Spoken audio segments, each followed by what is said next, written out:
ముఖ్యంగా వ్యవసాయ రంగంలో రైతులు అదేవిధంగా వాడుతున్నటువంటి పారాక్యాట్ డైక్లోరైడ్ 24% అనే ఒక రసాయనం అత్యంత విషపూరితమైందిగా, ఇది మానవ ఆరోగ్యానికి, జీవ వైవిధ్యానికి, పర్యావరణ సమతుల్యకు తీవ్రమైనటువంటి ముప్పుగా నిలుస్తుంది అధ్యక్ష. ఇది శరీరంలోకి ప్రమాదవశాత్తు కానీ ఉద్దేశపూర్వకంగా తాగిన ఊపిరితిత్తులు, కాలేయం, మూత్రపిండాలు దెబ్బతిని మరణానికి దారితీస్తుంది అధ్యక్ష. దీనికి విరుగుడు లేదు.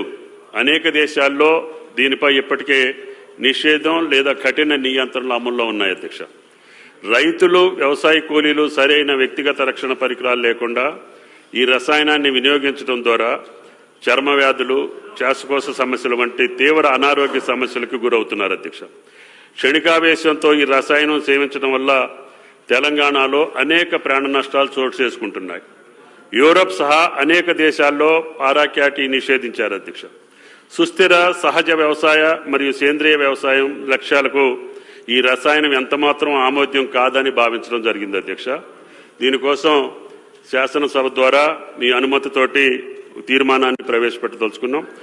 ప్రజల ఆరోగ్య రక్షణ, రైతుల సంక్షేమం, పర్యావరణ పరిరక్షణ మరియు సురక్షిత వ్యవసాయ విధాన అమలు కోసం పారాక్యాట్ డైక్లోరైడ్ 25% SL యొక్క తయారీ, దిగుమతి, నిల్వ, రవాణా, విక్రయం మరియు వినియోగంపై తక్షణం నిషేధించాలి.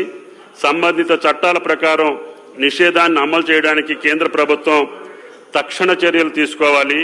నిబంధనలు ఉల్లంఘించిన వారిపై కఠిన చర్యలు తీసుకోవాలని కేంద్ర ప్రభుత్వాన్ని కోరుతూ ఈ సభ ఏకగ్రీవంగా తీర్మానించడం జరిగింది.